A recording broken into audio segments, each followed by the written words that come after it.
100 না 200 না 400 না, বৃত্ত কেন 360 ডিগ্রি? তো অনেক আগে থেকে এই বিষয়টা আমার মাথায় ঘুরপাক খাচ্ছে। তো আমি জানি এরকম অনেকের মাথায় ঘুরপাক খায় এরকম অনেক জিনিস। তো কেন আসলে বৃত্ত 360 ডিগ্রি, এই বিষয় নিয়ে আজকে আমরা আলোচনা করব। বৃত্ত যে 360 ডিগ্রি, এটা নিয়ে দুটো গল্প আছে। তো দুটো গল্পই আমরা বলার চেষ্টা করব। তা বৃত্ত 360 ডিগ্রি এটা সর্বপ্রথম ধারণা দেয় আছে ব্যাবিলনরা, এবং সেই ধারণা থেকে এখন পর্যন্ত বৃত্ত 360 ডিগ্রি এটা আমরা ব্যবহার করে আসি। তা বৃত্তের সাথে ব্যাবিলনদের একটা সম্পর্ক আছে। তা এই প্রথম যে গল্পটা, এটা আসলে জ্যোতির্বিজ্ঞানের সাথে সম্পর্কিত। তো আমরা একটা শব্দের সাথে সবাই পরিচিত, শব্দটা হচ্ছে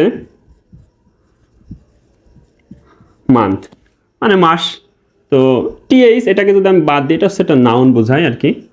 তো মুন, এই শব্দটা আসে মুন থেকে। মুন মানে আমরা জানি চাঁদ।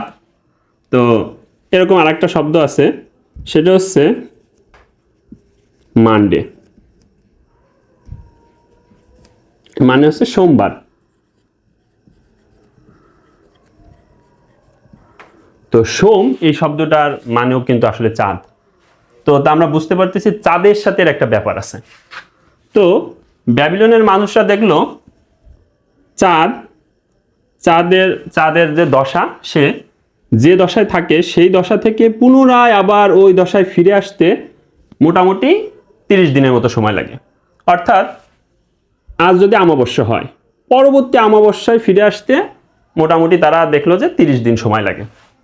তো তারা এটা খেয়াল করলো 30 দিন সময় লাগে। তো তারা এটার নাম দিল হচ্ছে এক মাস বা মান্থ, এরকম একটা কিছু নাম দিল। তারা এটা খেয়াল করলো। তো আমরা এখন জানি যে এটা আসলে পুরোপুরি 30 দিন না, এটা হচ্ছে 29.5 দিনের কিছু বেশি কম। তারা আরেকটা জিনিস খেয়াল করলো, একটা ঋতু থেকে পুনরায় ওই ঋতুতে ফিরে আসতে মোটামুটি 12 মাস সময় লাগে। তারা এটা খেয়াল করলো 12 মাস সময় লাগে। অর্থাৎ তারা মনে করতো যে সূর্য পৃথিবীর চারদিকে ঘোরে, অর্থাৎ সূর্য যে অবস্থানে আছে পুনরায় ওই অবস্থানে ফিরে আসতে মোটামুটি 12 মাস সময় লাগতো। তাদের এই ধারণা অনুযায়ী তারা মনে করতো এক বছর সমান হচ্ছে 360 দিন। অর্থাৎ আগেরকার দিনে, অর্থাৎ ব্যাবিলনের যতগুলো ক্যালেন্ডার ছিল তাদের হিসাব অনুযায়ী তারা বছর গণনা করতো 360 দিনে। তো যদি আচ্ছা, আর এই জিনিসটা একটা অবস্থান থেকে পুনরায় সে অবস্থানে ফিরে আসতে, এটা সবচেয়ে জ্যামিতিক বৃত্ত দিয়ে আসলে ভালো বোঝানো যায়। এই যে, তো তারা এটা খেয়াল করলো যে এই অবস্থান থেকে পুনরায় অবস্থায় ফিরে আসতে 12 মাস অর্থাৎ 360 দিন সময় লাগে। এখন এই 300 এই বৃত্তর এটাকে যদি আমি এরকম সমানভাবে 360 দিয়ে মতো বানাই, তাহলে এক একটা আসলে এক এক দিন পরে। তো এটাকে আসলে বলা হয় 1 ডিগ্রি। তখন থেকেই এই বৃত্তর সমগ্র বৃত্ত 360 ডিগ্রি এটা গণনা করা হয়। এটা একটা ব্যাপার। তো এর আরেকটা গল্প আছে, সেই গল্পটা আমরা একটু বলি, সেটাও ব্যাবিলনদের নিয়ে। তো আমাদের গণনার ভিত্তি হচ্ছে 10, বেজ হচ্ছে 10, বাইনারি কম্পিউটার গণনার ভিত্তি হচ্ছে 2। তো ব্যাবিলনের মানুষদের তাদের যে গণনা পদ্ধতি ছিল, তাদের একক বা বেজ ধরতো তারা হচ্ছে 60কে। তারা কেন 60কে একক ধরতো এটা একটু বলি।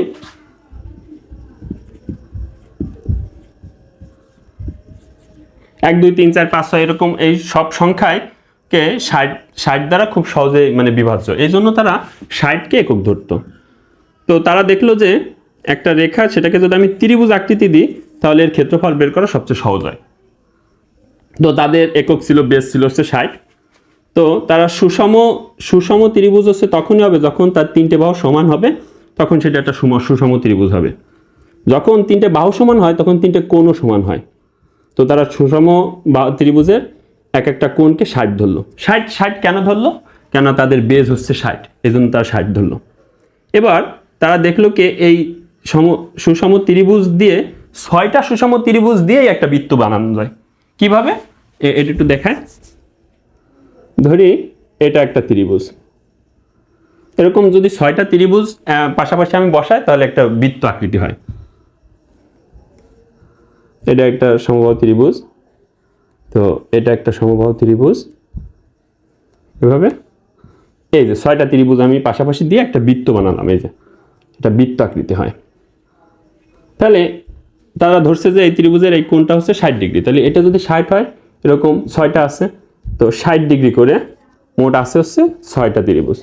6টা কোণের একটা মান 60, অতএব 360 ডিগ্রি। এটা আসলে আরেকটা পদ্ধতি। এইভাবে এরকম দুটো গল্পই জানা যায়, এই থেকে আসলে এই নামকরণ করা হয়। বৃত্ত, সম্পূর্ণ বৃত্তটা হচ্ছে 360 ডিগ্রি। আশা করি বুঝতে পারছেন। তো এরকম অনেক প্রশ্ন অনেকের মাথায় ঘুরপাক করে। যদি আপনাদের কোনো প্রশ্ন এরকম থাকে আমাদের কমেন্টস করে জানাতে পারেন, আমরা চেষ্টা করব ভিডিওর মাধ্যমে সেটা সমাধান করার।